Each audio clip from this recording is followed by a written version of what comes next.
I'm Autistic Tea. I'm autistic, I drink tea, and I talk about things. And today I'm going to be talking about my endometriosis. Woohoo! What you've all been waiting for.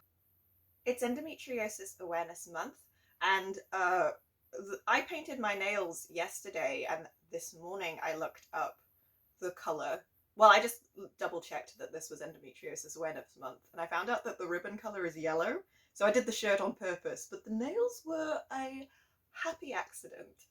So I want to talk about my endometriosis because I think it would be nice for me to lay it all out for myself, but also when I was struggling right at the beginning and trying to figure out what my diagnosis might be, what was going on with me, and how to cope with it, other people's videos about their endometriosis really helped me. So I'm doing it to sort of pay it forward. I hope my video may help people with endometriosis who think they might have endometriosis sort of figure out how to cope, and also people who don't have endometriosis maybe just kind of understand what the dealio is. So, first and foremost, I am non-binary, I am agender, which kind of means that I just don't vibe with the whole gender thing. It's just not for me. My pronouns are she, her, and I'm trying out they, them. So if you want to refer to me down in the comments, then please use those pronouns. If you can use they, them, that'll really help me try and figure out if that's really the pronouns I want to be going with. But she, her is what I've always used, and I'm still comfortable with those. But please don't refer to me as a woman. And when I'm going to be talking about endometriosis, I'm going to be referring to it mainly as a uterine health problem and not as a women's health problem. And this is because there are people with uteruses who aren't women, and there are women without uteruses. So saying it's a uterine health problem is just more accurate to endometriosis, because it is a thing that happens if you have a uterus. And if you don't have a uterus, then you're not going to have endometriosis. But just because you have a uterus doesn't mean you're going to have endometriosis. I don't want you to panic. I don't want you to be like, oh no! It's not a guaranteed thing, obviously. So, what is endometriosis? So, this is my understanding. Endometriosis is when your endometrial tissue, which is the lining of the uterus, gets a little bit adventurous, okay? It gets a little bit of wanderlust, and it goes out of your uterus, and it starts attaching itself and sort of growing on other parts of your body, internal organs and things. So for example, I don't know where my endometriosis is. I haven't had like an endoscopy. Nobody's drilled into my abdomen and shoved a little camera in there and gone ooh, ooh, ooh, ooh, ooh, to try and figure out where it is. But where my pain is and the sort of pains that I have, I can say with some certainty that I definitely have endometrial tissue on my bowels. Why is this a problem? This can be a problem because during your menstrual cycle, your body, your uterus, your brain, I'm not an OBGYN, okay? I simply have a uterus. I simply have experienced menstrual cycles. But the hormones are released to be like, okay, it's time, we've ovulated, and it's time to just wash everything out and get the uterus ready for another egg. This time for sure.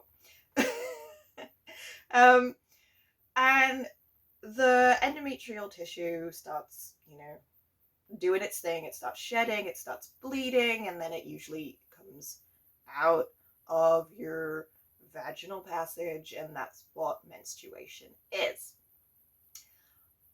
If you have endometrial tissue on other parts of your organs, it's still going to get the same message, and it's still going to try and do the same thing that it does inside the uterus. Now, inside the uterus, you're still going to get like the cramps and things like that. Obviously, you still get pain, but your body knows that that's what's supposed to happen. So it's not going to like freak out. But if you start to have bleeding, for example, on your bowels, your body's going to be like, uh-oh, that's not good. We shouldn't be bleeding there. And it's sending really intense pain signals like, oh no, oh no, oh no.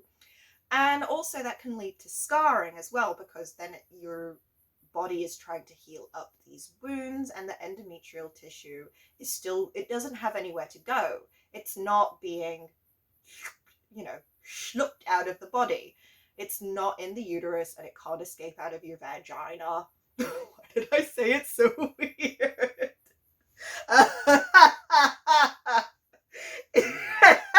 Your vagina.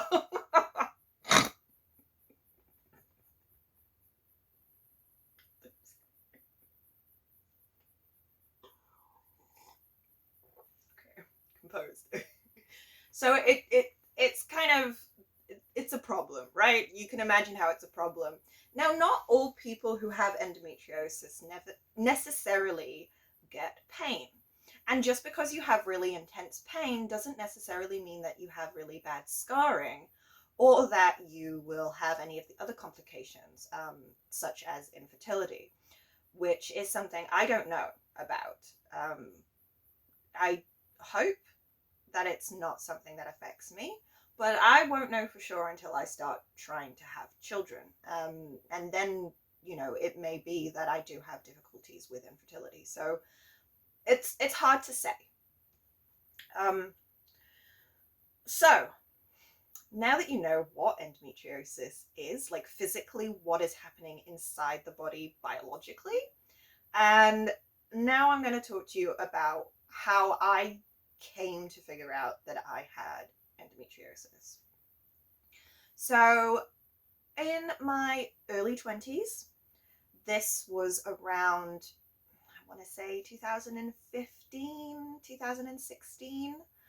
Now I only really remember because my best friend moved in with me, and I started, every time I had my period, I would have very sharp pains all of a sudden. They were very unusual.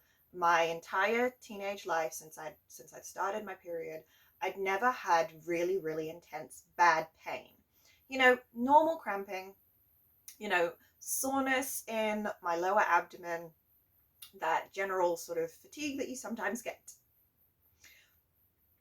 And, a little bit of irritability beforehand. PMS was not very extreme, but it certainly was noticeable. I would put up with less nonsense from the people in my class right before or during my period. Anyway, so this was abnormal. To me, this was new, and it wasn't so debilitating. It was sort of random, Sometimes every now and again I'd have this spike of pain, as if there was someone, in a little tiny person inside my stomach, stabbing me with a knife. And sometimes while I was on the toilet trying to have a wee or go number 2, it would feel like there was a little demon sitting in my toilet bowl with a red hot poker, and he was just whoop, right up my butt. Graphic, I know, but trust me, that was exactly how it felt. But it wasn't all the time. And then I would say, okay, well, I'll wait until my next period and see if it's the same, and then I'll go to my doctor. And my best friend was like, that's abnormal. You should go to your doctor now. And I said, no. I'll just see what it's like next month. And I did that for about 2 years. I'll see how it is next month. Because especially in that first year, it wasn't every single month.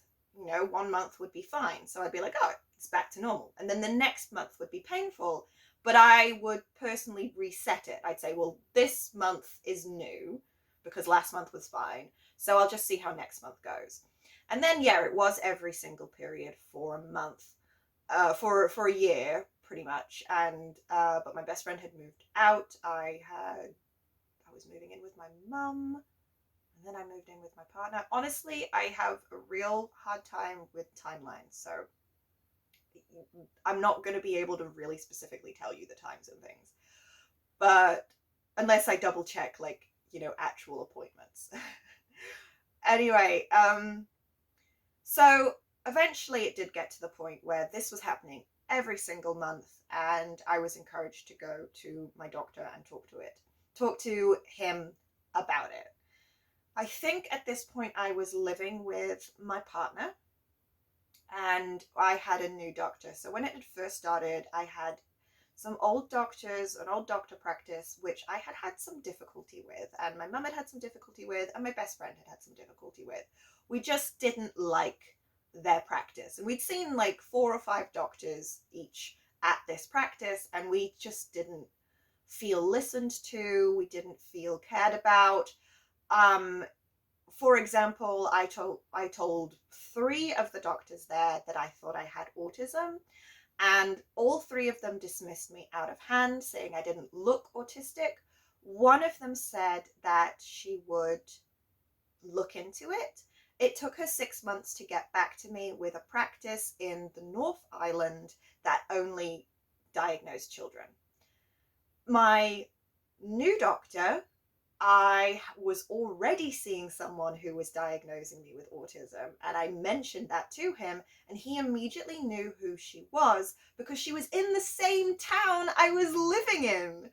At that time, she was down the street from me. I could walk to my appointments.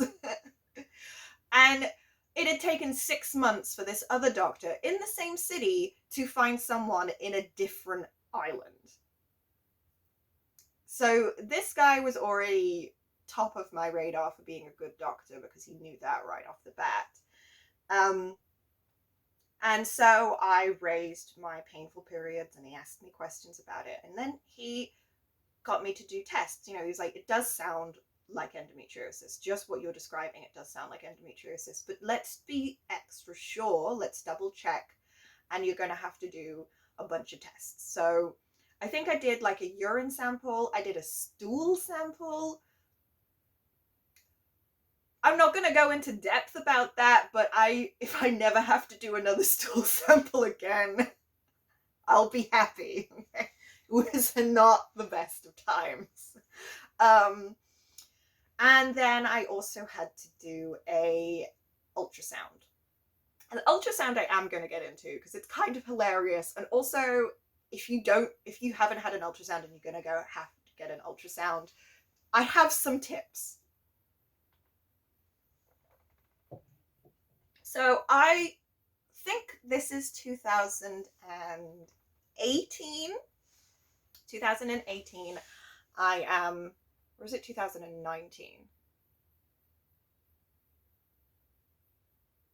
2018/2019, one of those years.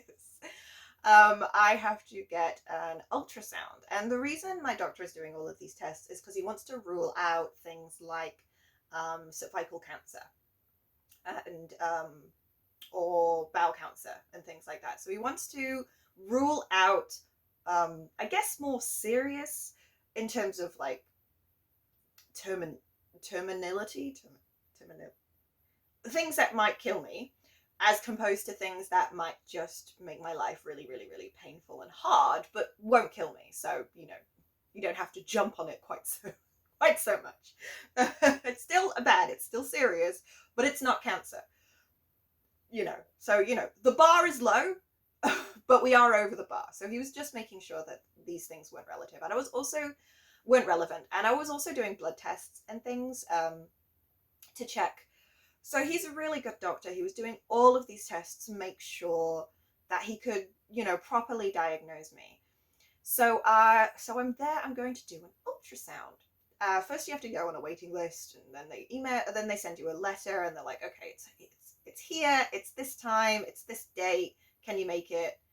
Yeah, I can. And you know, you take a day off work or whatever because you don't want to wait another 3 months.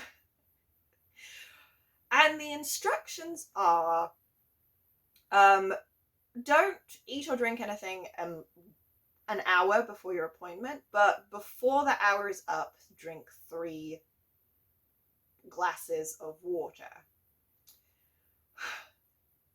And I follow instructions well, okay? I like to follow instructions. I see an instruction, I follow the instruction. So I did drink 3 glasses of water. Probably shouldn't have drunk all 3 of them 5 minutes before the hour that I was supposed to not drink anything. Probably should have spread that out a little better, but my time management was a little off. So I chugged 3 glasses of water, 5 minutes, an hour and 5 minutes before my appointment.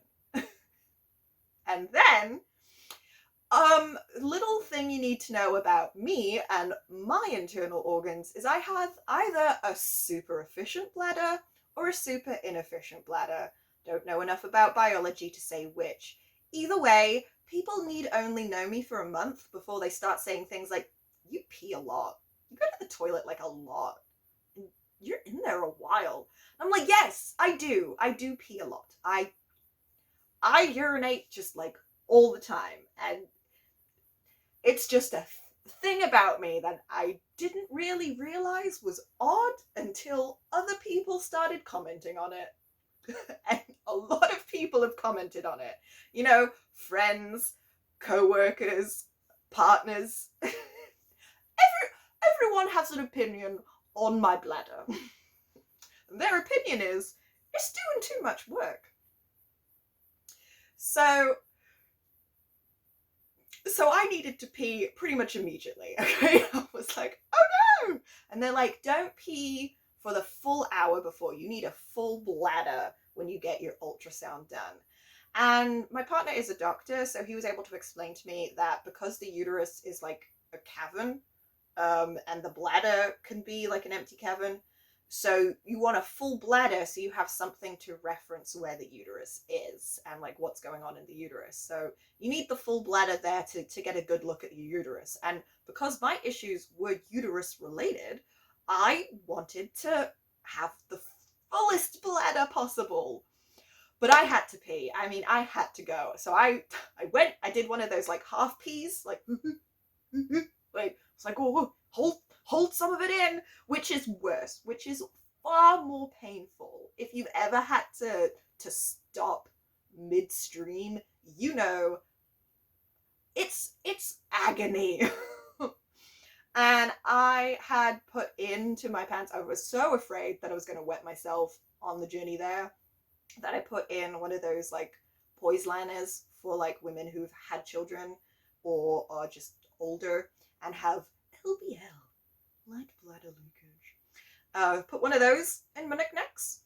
And my friend offered to come with me for, you know, moral support because my partner couldn't come and my mum couldn't come. They were both working. And I had first turned her down, but then that day I was so anxious that I was like, can you please come with me if you're free? And she did. She met me at my house and then we taxied to the hospital. And that whole taxi ride, I'm like holding her hand and I'm getting her to talk to me because I'm like, I'm going to pee myself. Oh God, I'm going to wet myself in the taxi.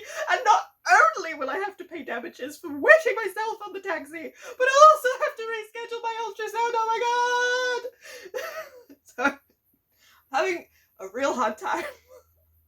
I arrive at the hospital and I'm like, I'm here for my ultrasound. Okay, I'm here for my ultrasound. And they're like, okay, so just go and sit down and wait in the waiting area. And I'm like, okay. And then I hop on up because I'm in so much pain. I mean, my friend's trying to distract me, but all I can think about is don't wet yourself, don't wet yourself, don't wet yourself, don't wet yourself. And so I hop on up to the counter and I'm like, I'm bursting. Is it okay if I go for just a little wee? Just a small one? She's like, yeah, no, it's okay. Just like, you know, don't let it all out, but you can go for just a little one. I'm sure that this has happened a lot. You know, if she works at an ultrasound place, pregnant women have to do ultrasounds, and pregnant women have like a baby pushing on their bladder. That's rough, man. I was having a hard time and I had an empty uterus. So I do my little dance, I go to the toilet and I do my little half wee and I come back out and still waiting, and I'm still waiting, and I did that like another 2 times. I was like, don't tell them, distract them, and I like hop to the toilet, but I'm still like, oh, there's definitely pee in there. I am in so much pain. And then the woman comes out, and she's all like, okay, come on through. And I'm like, okay. Get on the sexy little gown they put you in. I get on the table, and all I'm thinking, you know, I could be lying there, I could find out that I had cancer, but the only thing going through my mind is, don't pee on the lady, don't pee on the lady, don't pee on the lady, don't pee on the lady. I was like, I understand that she's a medical professional, and it's probably happened. People probably have been unable to hold themselves and have wet themselves on the bed. And I'm sure if that happened, she'd have been really respectful and really understanding. I still didn't want to do it. It's not about her. It's about me. I don't want to pee on her. I don't want to have that conversation. So she's got the stick and she's pushing down on my stomach, and I am just trying to find the calmest, zenest, driest place in my mind. And she's like, okay, so I can't see anything there. I'm just like, okay, yeah. Okay. And then she can't see any sort of like endometrial scarring or anything like that, like on the external ultrasound. That's right, external ultrasound. She then says, would you be okay with me doing an internal ultrasound? And my first thought comes out my mouth, can I pee first? Because I knew if she tried to stick that thing up me, I would immediately wet myself. Like, there was just no way I had that much control at this point. And she went, yes, of course. It's a different exam. It doesn't require a full bladder. And I was like, oh, thank God.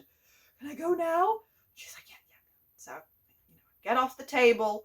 And I can't even run to the toilet, you know? I'm at that point of full bladder agony where it's the very careful waddle of determination. Just, oh God. Finally in the toilet, I can finally be free. And like, again, 3 glasses of water. But still, apparently I was in there so long, she comes back and she's like, you good? And I'm like, yeah, I'm good. I'm sorry you do this for a living and I've still been in here an abnormal amount of time. Why can't we check that out? Like, what's going on there? Anyway, enough about my bladder. I go back, I have the internal examination. It is cold, pretty much. Like, compared, like, you'd think having a foreign instrument by a woman you've only just met and desperately tried not to urinate on would be uncomfortable, but honestly, I'm still in that post-pee euphoria, and the fact that I'm not worried about wetting myself anymore, I don't even care. I've ascended past embarrassment at this point, as proven by the fact that I just told you that entire story. Anyway, she can't say anything for certain, but I go away and I get my results back later. And it's not cancer. I don't have cancer. Good. Hooray. So that is a relief. But they also couldn't find any endometrial scarring. So that's like, on one side, that's kind of good because, you know, scarring can do damage and can get in the way of things. But on the other side, that's not so good because that means that, can we really say that it's endometriosis? Now, fun fact, endometriosis can only really officially be diagnosed by a biopsy, which means that they'd have to go in, it's like a keyhole surgery, so they'd have to go in and like scrape out some stuff and analyze it and stuff like that, you know, look at it with a camera. The same way that celiacs can only really be diagnosed with a biopsy. But much like gluten intolerance, endometriosis can be diagnosed via symptoms, and looking at like, you know, without having to resort to an actual surgery. And I didn't want to have a surgery. I mean, yeah, scars are cool, and I could lie to people and say that like I got attacked by a really aggressive crab or something. But ideally, I've never had surgery before. I didn't want to start with just a biopsy that wouldn't even help. It's just to diagnose. I just didn't want to. So as many routes as possible to try and figure out what is going on. So my doctor's like, yep, okay, so we're still treating it like it's endometriosis. We can't necessarily officially say that it's endometriosis, but we can treat it like it's endometriosis. And I am on drugs. My doctor gives me like a anti-inflammatory, paracetamol, and for nights when I can't sleep, codeine. Very, very strong for when it's very, very strong pain, because at this point the pain is waking me up in the middle of the night and I can't sleep. So as the time went by, because again, it started roughly 2015, and I'm only really seeking diagnosis in 2018 and properly getting treatment in 2019. So the pain is only getting worse with each passing year and each passing month. It was bad. So at the time of my ultrasound and seeking my doctor's help, it's basically all day. When my period happens, the stabbing pain in my uterus, it is waking me up in the night, and I can't get back to sleep because it's so painful. I'm waking my partner up because I am groaning in pain. Even with ibuprofen, anti-inflammatories, and paracetamol, even with the codeine, I would take the codeine at night, and what I discovered is it did nothing for the pain. It did absolutely nothing for the pain. But what it did do was make me just so sleepy and out of it. I mean, I took it once at like 3 a.m. I woke up at 8 and I couldn't talk. I was incapable of speech. I lose my ability to speak when I'm very, very stressed because I am autistic. But this was sort of, I kicked the camera. This was medicine induced, and it was frustrating and terrifying. But it was more frustrating because I was still in pain. I just couldn't communicate it. So I started taking the codeine just as a way to help me sleep, because I would wake up in the night with the pain, and I would still feel the pain, but I would be incapable of moving or thinking, and I would go back to sleep fairly quickly despite the pain. So it wasn't really ideal, but it was helping me sleep a little. But yeah, that's how bad things were. And like going to the toilet, I was terrified. I would put off going to the toilet, especially if I needed to go number 2, because the pain was so bad. You know, I was so scared of pooping.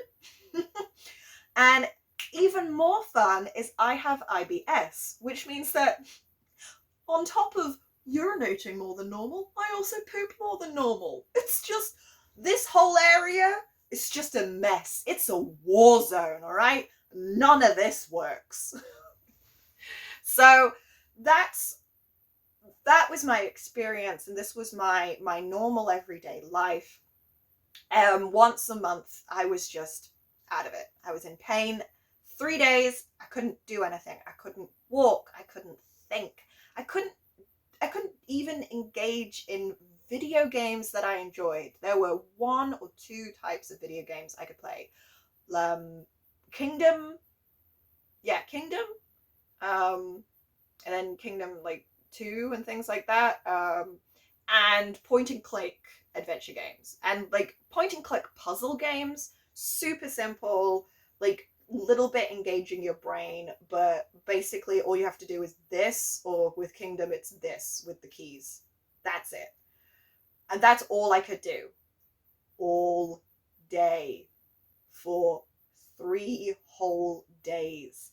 I could barely eat as well. The pain was so bad, and it caused me such discomfort in the rest of my body that eating was repulsive. The idea of eating most foods that I generally enjoyed was repulsive to me.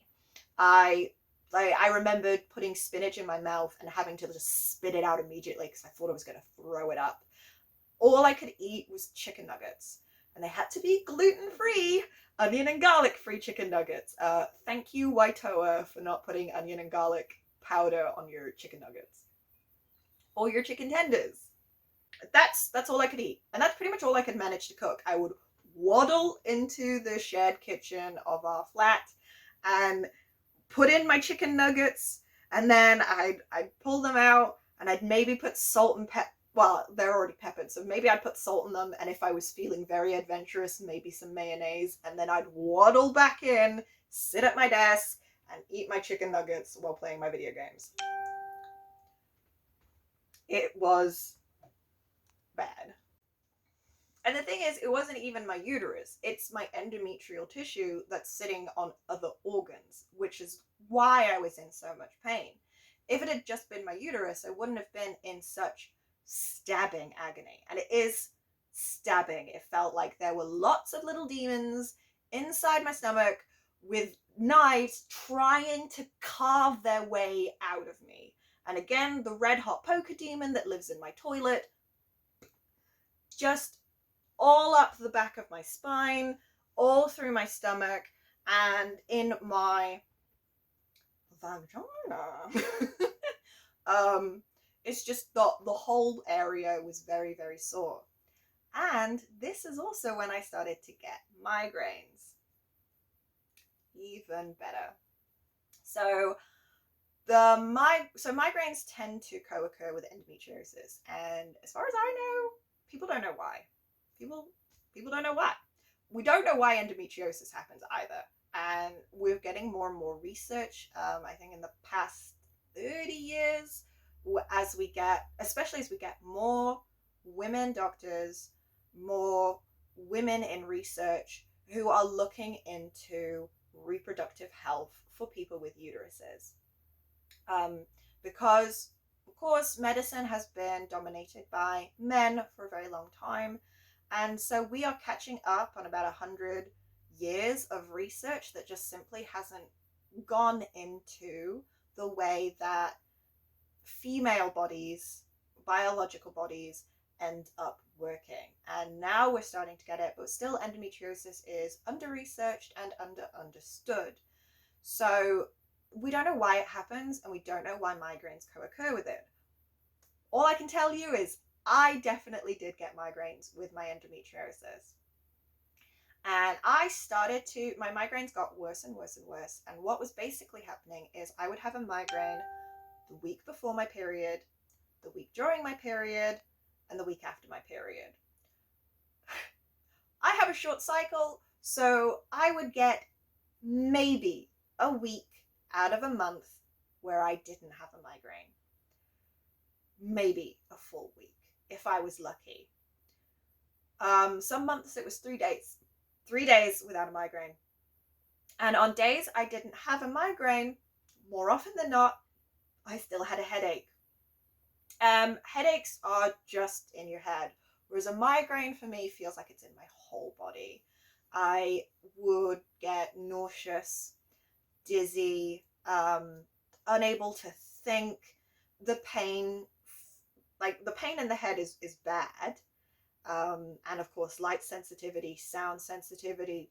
But with my autism, if I am understimulated, it's like being in pain as well. So I would often expose myself to light and noise because I needed to be stimulated, like mentally. I couldn't just lie there and do nothing. The boredom is worse than pain, physical pain. And then I would be so antsy. I wanted to just rip off my skin. And the only thing that would cope when the antsiness happened, I mean, the antsiness was definitely the worst part. The only thing that would help is if I took off my pants. I had to take off my pants and go and have a nap. And I'd have a nap for like 3 or 4 hours, and only then would I feel better. And it was important I had no pants on. I don't know why, but it helped. And sometimes you don't question why something helps. You just do it, when you're that desperate.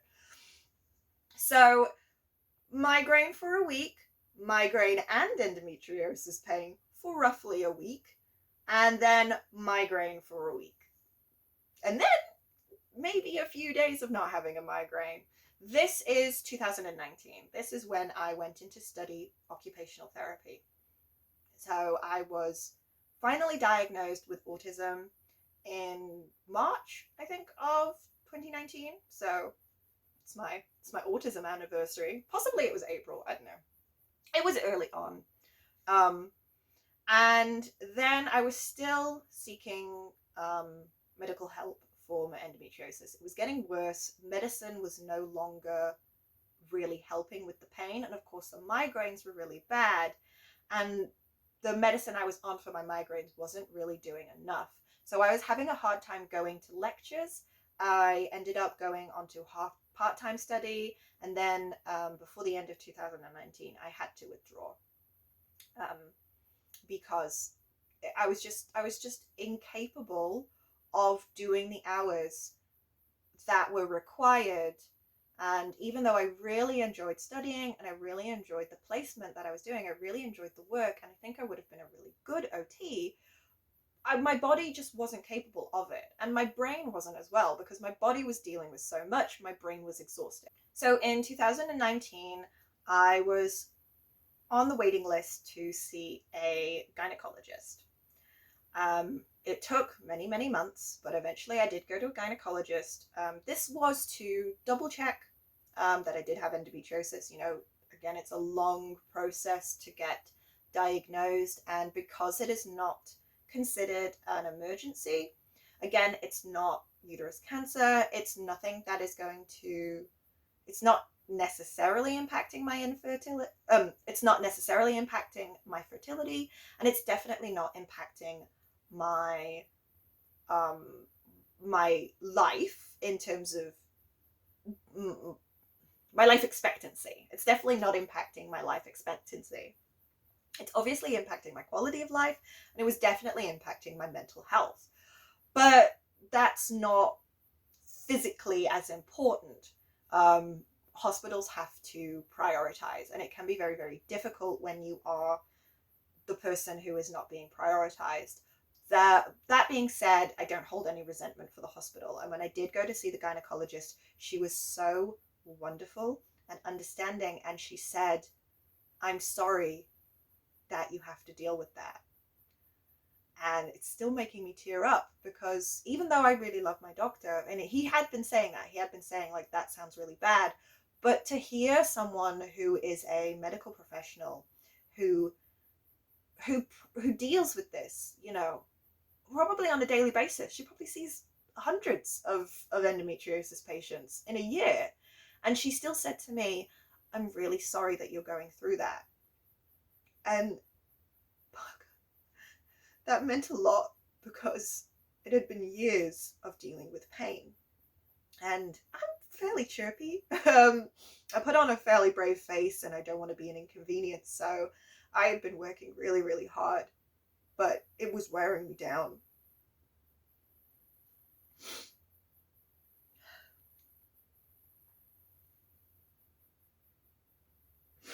Anyway, I go and I have my exam. My mum is with me, and I go into the other room to have my exam.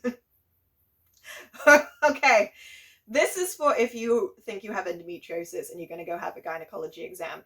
If you don't want to know about the exam, probably should do this with a few things.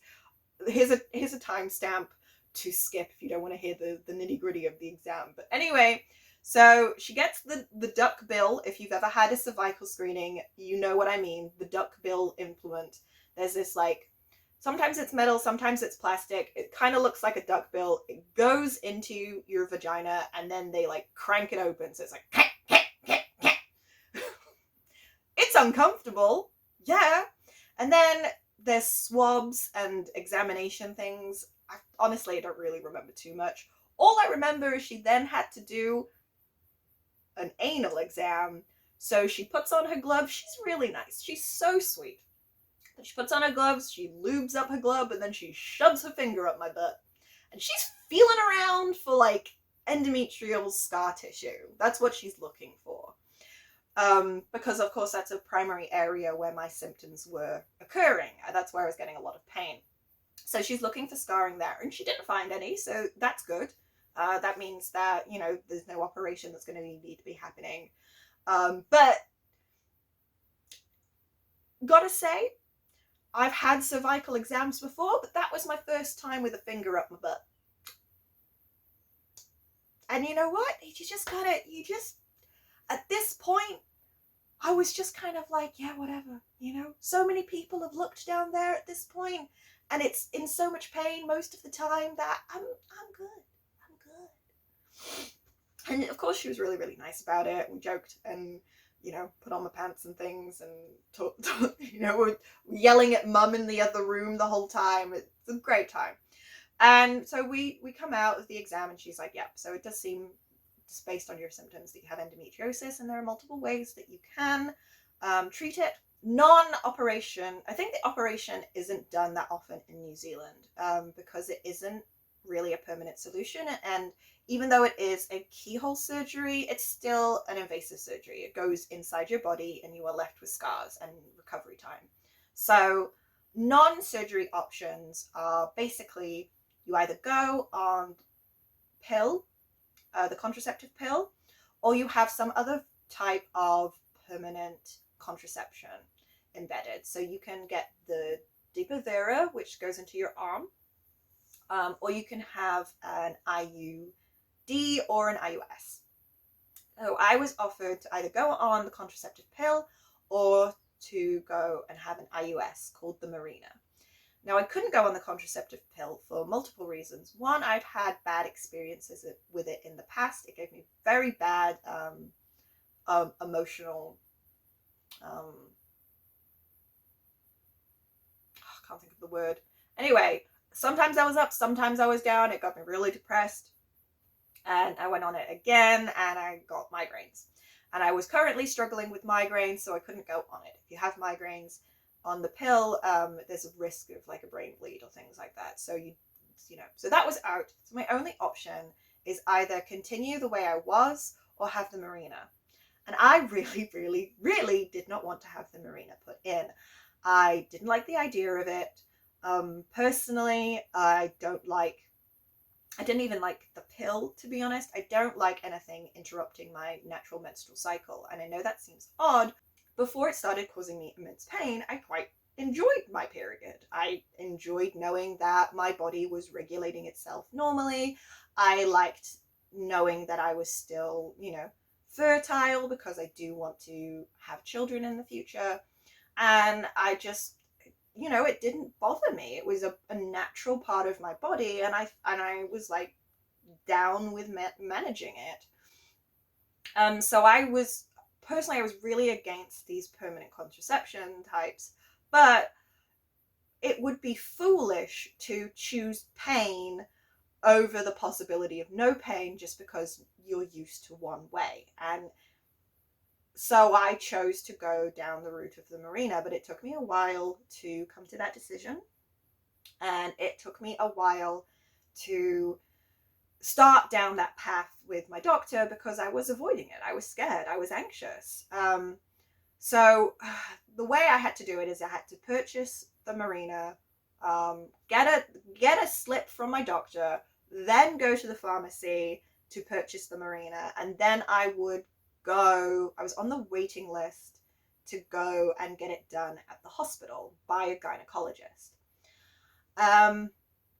But at this point, it is now 2020. So last year. And I have, because of my pain and because of my migraines, I have had to withdraw from work and study. At the time I was working very casual part-time from home for a business, which was very wonderful. I had a very understanding boss, and the work hours were working for me. But every day was getting harder and harder. So by 2020, my anxiety was insane, because I spent basically the whole month in fear of when my period would happen, because the pain was so bad. And you reach a point of pain where you can't just power through it. You can't just say, well, this is temporary, because I was also having migraines all the time. And so I was in pain almost all the time. All of my day was in pain, whether it was a migraine pain, whether it was a headache pain, whether it was an IBS related pain, whether it was endometriosis pain. I was in pain almost constantly. And when I wasn't in pain, I couldn't even enjoy it, because all I did was live in fear of the next time I would be in pain. And my world was shrinking. I stopped going out as much. I had to turn down work. I had to turn down friends, meetups. I couldn't go and even visit my mum that often. You know, people had to come to me, and that is hard to manage all the time because people are busy and they have their own lives. But my world had never really been that. I'm like, I wasn't a hugely social person, but I do like interacting with people. But my world was shrinking, and it was getting smaller and smaller. And even people couldn't even come around all the time, because I wasn't always fit to be seen. I was like, I didn't want to see people. I was in pain. I wanted to be left alone. And I was getting anxious, and basically any spare space I had was just filled with fear. And fear very easily turns into anger. So I went from being so anxious to being so angry and sad. And the progression is quite easy. It took a while, but it's quite easy to go from I am scared of my body to I am angry at my body to I am angry at myself. Because my body is myself. You know, why is my body like this? Why is it doing this to me? To why am I like this? Why do I suck? Why can't I do these things? I was living in just a constant state of pain and anxiety. I would have, and I felt bad. I felt like a bad friend because I couldn't meet up with people. I felt like a bad child because I couldn't meet up with my mum. And I felt like a bad partner because my partner would come home from a full day of working in the emergency department of the hospital, and I would have to ask him to cook dinner because I hadn't been able to do anything. I hadn't done anything that day. I couldn't do any housework. I couldn't even I could feed my cat after we got a cat, maybe. But and he never made me feel bad. You know, he was always like, I'm so sorry you're in pain. Let me take care of you. But it's still, he's tired from work and he's worried about me while he's at work, and he's worried about leaving me alone. Am I going to eat food? Am I going to be able to wash myself? You know, am I going to collapse in the hallway because of the pain? What's happening? I was in charge of sort of booking my Mirena implantation appointment, but at this point I'm anxious. I'm so anxious all the time, and I don't want to do it. I don't want to put the Mirena in, and it really set me off when they called me and they're like, oh, so you want to get the Mirena done? And I'm like, no, I don't. But I have no choice because my body is causing me agony all the time. And I decided to go private with it. So I decided to go with my doctor because I trusted him, I liked him, and my partner, I could book a time when my partner was free. And also at this time, of course, lockdown was happening, and my mother was in hospital. She got pancreatitis, so she was in hospital. She got really sick. And so again, I was anxious. I was really worried about my mum. And, you know, I kind of get how she and my partner have been feeling this whole time, because seeing her in so much pain, seeing someone you love in that much pain is awful. It's worse than feeling the pain yourself, you know? And she had been dealing with that with me for a long time. And so, you know, lockdown things, I got a cat, lots of things happened. Anyway, I went to go get the Mirena implanted at my doctor's. And I had been so scared that I'd actually forgotten the instructions he'd given me, which were to take a paracetamol and an anti-inflammatory before I went to help. Because the thing is, I don't think anyone should get a Mirena implanted while conscious. I think it's stupid, the fact that it's not considered an important part of the procedure that you are knocked out. So I had to be awake, and it was going to be painful, and he's starting to describe what's going to happen. You know, this little plastic thing is going to go inside me, and it's going to clip onto my cervix, and there's going to be bleeding. It's going to be uncomfortable for the rest of that day, possibly 3 days, and my next period is going to be like really heavy and possibly really painful. So that puts me off, and I'm there, I'm trying to be calm. My partner is there, my doctor is there, and they're both super calm guys. Obviously, they're really nice, but I have a panic attack. I ask my doctor to stop before anything even really happens. I mean, I'm on the table, I've got my pants off, everything's out to the world, but I freak out, and I'm just like, can we stop? My doctor stops immediately. He said we can stop anytime, and when I said can we stop, he put me on the waiting list to go and get it at the hospital under a general anesthetic. So he was really good, and I really think that's important. I think it's really important, especially when it comes to something quite as intimate as your genital or reproductive health, you know, something quite internal like that, something that isn't really shared with a lot of people, obviously. It's, you know, it's often quite private, and it's quite intimate.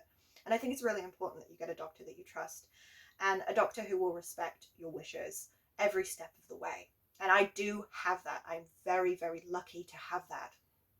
And, you know, when my partner and I left the practice, I immediately burst into tears. And of all the things I was worried about, I'm crying and apologizing for being, you know, an anxious mess and useless and all that jazz. Because at this point, I really do hate myself. I have transformed the hatred for my condition into hatred for myself, because that's just how the brain works.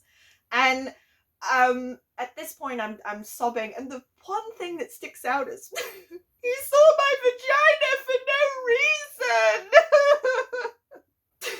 Like, that's the thing that stuck out in my head. Is I TMI my doctor a lot. You know, I've made him a uncomfortable laugh at times because I've given him so much information, and he's a doctor, right?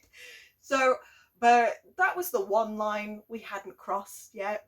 And now we'd crossed it, and I hadn't even gotten the thing implanted that was supposed to help me with my pain, you know? Like, I was like, no, no, which is a stupid thing to be worried about, but the brain is not necessarily logical all the time. It's very emotional driven, and these were my emotions, and I was in a traumatic situation. I was in a stressful situation. So, you know, I forgive myself for that panic attack, and I'm glad I had it, to be honest, because again, I had to go on a waiting list, so it was another few months, and a doctor from the hospital phoned me up, and he spoke really robotically, like he was talking from a script, and that made me feel comfortable. I know that sounds like a bad thing, but as someone who likes to talk robotically, like from a script, it was actually quite comforting. But he did say, well, you've been living with it this long, so a few more months shouldn't make too much of a difference. And I was like, someone doesn't have endometriosis or chronic pain issues, do we? Because I'll have you know that even one more month of that pain is actually really bad. And at this point, in between getting my Mirena put in and not getting it put in, the first and failed attempt, and on the waiting list to get it done at the hospital, I ended up going on antidepressants and on a program for therapy and new medication to help with my migraines, which was just, as long as I'm on that medication, no migraines. It was fantastic. And oh god, just not being in pain constantly makes such a huge difference to your mental health. I immediately perked up. I immediately was more positive as a person. And I waited until after my Mirena to start the antidepressants. No, before. I was going to, but I started it before because I had a one emotional meltdown that was just so fruitless, pointless. I'd sewn a mask and I had embroidered a flower onto it, and then it was too small, so I cut that out and sewed the flower onto one that fit. Which, now that I think about it, it's probably a bad idea, right? Because I'm making extra holes in the fabric, but whatever, it looks cute. And then I went to fold it the right way out so that the flower's on the outside and the filter's on the inside, and I ended up with the filter over top of the flower, so the flower was covered and it was on the inside, and I lost it. I was sobbing, I was screaming, I threw my plastic thimble, I was so mad.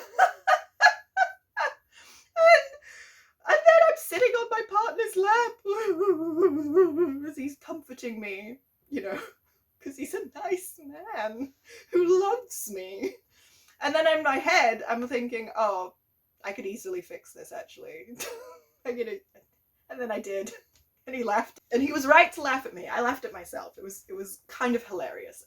But that's how bad things were, right? Because of the chronic pain and the anxiety around it, it led to a very severe depression. And on top of other things, not being able to work, not being able to study, not being able to engage in things that I enjoyed. And I have a history of abuse as well, so everything was just sort of happening. Everything was just sort of happening. It was just sort of going on. So that's really helped. I'm on antidepressants, I'm on therapy, and then I got my Mirena implanted. And so that's kind of a whole thing.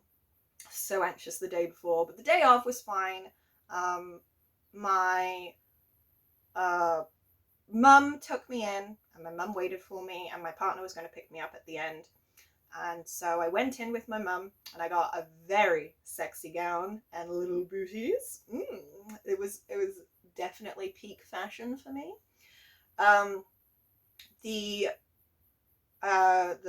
I had to go in a week before or a few days before and get weighed, get measured. That's when I found out I'm shorter than I thought I was. I mean, on top of everything else, kick me while I'm down. I'm like, I'm already don't want to do this. I'm already feeling real bad, and now you're telling me that I am a full 2 inches shorter than I thought? No! Wait, no, it's just half an inch, I think. A full half an inch shorter. That's it, yeah. I thought I was 5'4". I'm 5'3.5". Possibly just 5'3". Either way, I cry. Doctor talked to me about what's going on, and then on the day, a nurse talks to me about what's going to happen. And what is going to happen is that I go in, I get put on general anesthetic, and then once I'm out, they will implant the Mirena. Same thing, it goes in your vagina, it goes up into your cervix, and it sort of, and what the Mirena does is, it's an IUS, intrauterine system, not a device. And instead of having like any metal or anything like that, it's a plastic, and it releases slow release of hormone, I think progesterone. And because it's localized, because I've had problems with the pill, because I have to take it internally. That's why I didn't want the Depo-Provera. because I knew that the hormones really messed with me. But because it's localized, it hasn't actually impacted the rest of my body. It's just sort of preventing, it hasn't actually prevented my period. But anyway, what it does is it just sort of, stops that whole like egg release sort of thing going on, which in turn stops that hormone from being sent to your endometrial tissue, which then stops that bleeding and that extra pain. So that's the idea behind it. And some people stop their periods altogether. I went under, and I woke up and I wasn't sore in my abdomen. I wasn't sore in my vagina. There was very, very, very little bleeding in my underwear. Afterwards, they get you to check. They check up on you. They gave me food. I asked for a popsicle before I went in. They gave me a popsicle, and then my mum bought me a popsicle. So I had 2 popsicles and 2 slices of toast because they were worried I'd be a bit nauseous. And I was just like, nom, nom, nom, nom, nom, nom, nom. She's not nauseous. Really nice. I really enjoy my hospital, and they were so lovely. And my partner was there to pick me up and take me home, and I had basically no soreness afterwards. And I thought my next period would be very heavy and very painful, possibly, because it's still getting used to it, and your body's trying to sort of expel a foreign object. But it wasn't. It was still the same amount of pain, because I went to Wellington to visit my friend, and I was sort of telling them about it, and for about 3 months I could feel it. It was like I knew it was there. Like, how much of that was psychosomatic, I don't know, but I no longer can. I have no idea. It didn't stop the pain for about 3 months. So 3 periods, and by the 4th period, then I started to see results. So it was a bit of a waiting game to get it. First, it's a long wait to get it in, and of course I had to keep putting it off, because I kept changing my mind about what I wanted to do. So I probably could have done it a full year earlier if I had just decided to go general anesthetic straight off the bat. But you live, you learn. I recommend going general anesthetic, especially if you're anxious, especially if you have pain when you have a cervical smear. If you have pain when you have a cervical smear, go general anesthetic for the Mirena implantation, because it's painful and uncomfortable regardless. But if you already have difficulty, then you should go general anesthetic. And I think everyone should go general anesthetic, and I think that should be the baseline. I think that should be the way it is always done, because my experience was just so easy afterwards, and I would have had a lot less anxiety, and I would have put it off a lot less if I had had that option just straight away. For me, it hasn't stopped my periods altogether. It has made them a lot lighter. It's also made them go on longer. It's a weird mix. They're a lot lighter, but they last way longer. But also the pain has been reduced a huge amount, and of course that reduces my anxiety. I want to say that now I am doing so much better. The Mirena has really helped me, and certainly therapy is helping, and I think it is very, if you have endometriosis, if you just started your endometriosis journey, it is very normal to feel scared, to feel anxious, and to be angry. It's okay to be angry. I mean, you don't want to feel angry all the time, and if that anger is impacting you, but it's a normal response to having chronic pain. It's a normal response to having something in your body go so wrong and cause you so much pain and discomfort and problems. It's okay to take that time for you. Don't ever put other people's comfort over yours. Don't mask. Don't pretend that you're not in pain. Don't push yourself through it. Take the time for you. Your body is hurting, and it's not your fault. And if your doctor is not listening to you, if you can, try and get a new doctor. You should feel comfortable, you should feel listened to, you should feel empowered in this issue. And it's not your fault, you're not doing anything wrong. For some people, people might tell you, like, do yoga and it'll get rid of it. Some people, exercise does help with period pain or endometriosis pain. For me, exercise always made it worse. Always made it worse. If I had a basically no pain day and I went out and did exercise, I'd be in pain. It would cause me to be in pain, which is also a thing that can happen. I did raise it with my doctor and he said, yeah, that's a possibility. So that's unfortunate. You still need to do that exercise, unfortunately. But if you are in so much pain, don't force yourself. It's okay to take a day off. And if you are in the same position as I was, where it's really difficult to eat, just eat what you can. You know, don't punish yourself for not eating right. Any nutrition is good. You know, if it's chicken nuggets, if it's popcorn, if it's ice cream, get some food. If it's plain rice, get some food into your body.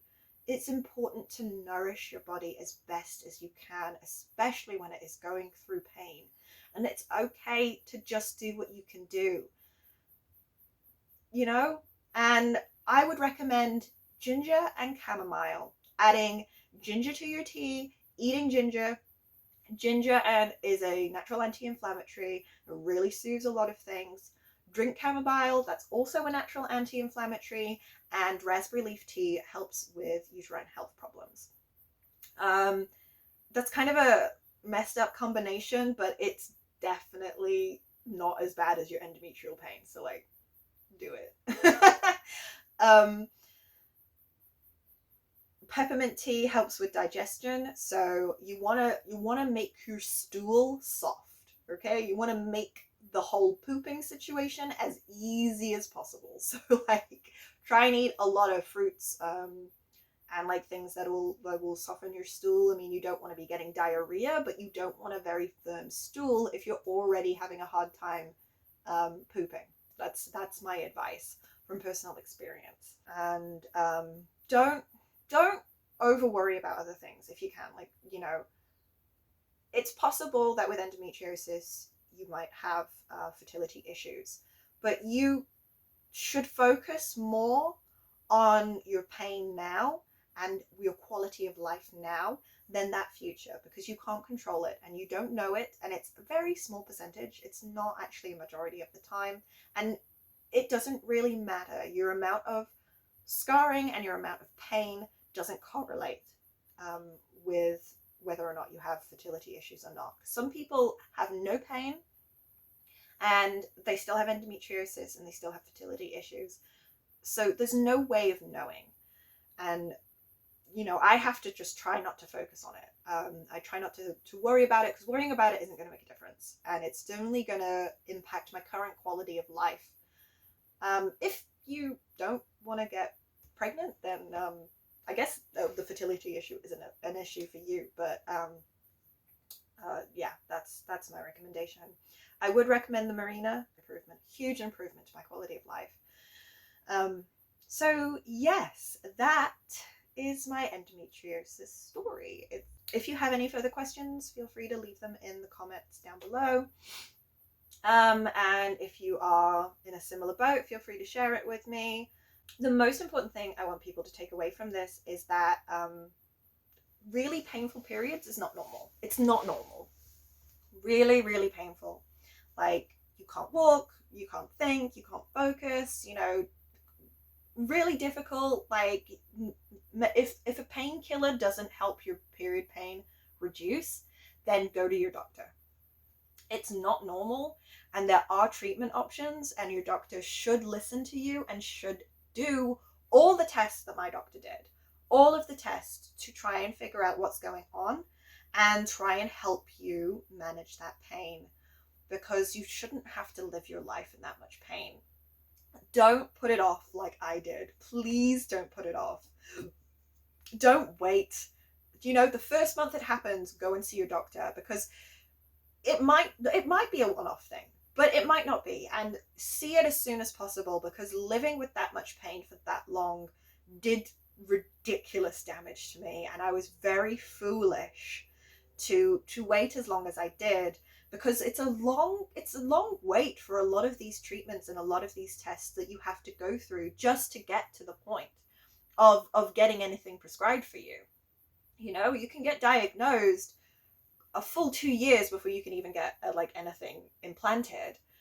So definitely don't wait, because it only gets worse with time, in my experience. And the longer you have to deal with it, the harder it's gonna be on your psyche. You know, you can put up with a lot, and you are strong for putting up with that much. You know, you're amazing for putting up with that much, but you shouldn't have to.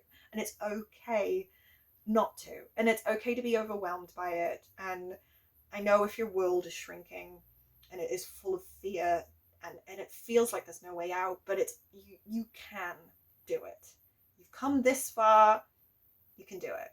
And if you don't have endometriosis, well, I hope that this was informative. I hope it was kind of funny. I know it was quite oversharing, but I hope it was informative, and I hope you can understand if there's anyone in your life who is dealing with that. Get them ginger, get them chamomile, get them raspberry leaf, get them peppermint leaf tea. You know, and understand that they can't always come to you. The best way to help someone is to go to them, go with them to things. You know, like my beautiful friend who went with me to get my ultrasound. It was a huge thing, and it made me feel so loved and supportive when she did that. My friends who come, you know, I have 2 guy friends who come around all the time to play board games, and they listened to me talk about my story. And it was really important to me to be able to talk to people about what I was going through and be able to tell people, you know, how I was feeling. And they always listened, and they always gave me, you know, a sympathetic ear. And I think that's really important as well, to have someone listen to you. And so if you are trying to support someone with endometriosis, you know, listen to them, go to them, bring them things, and understand that, you know, they're struggling with a lot, and there's not a lot you can do to help. Definitely don't give them unsolicited advice. Don't be like, change your diet, do this, do that, don't do that. You know, that's never going to help. Okay, it is a biological issue. Even doctors don't know why it happens. So for sure, your essential oil salesperson doesn't know why it's going on. Okay, kind of a little bit bitter at the end there, but like, positive thinking doesn't make my endometrial tissue suddenly suck back up into my uterus. None of these things. And don't make the person feel like it's their fault, because it's not. You didn't do anything wrong. You just had a body. And sometimes bodies go wrong because they're not precisely designed machines. They're clunky and clumsy, and they're evolved over time, and no one put them together. I mean, I digest here, I have a bladder here, I have my uterus here. Like, this whole region has like multiple functions, and for me, all of them don't work properly because they're all happening at once. That's kind of normal. It's okay. So yeah, go to your doctor. You should feel empowered by your doctor. You are doing amazing, and you shouldn't have to suffer.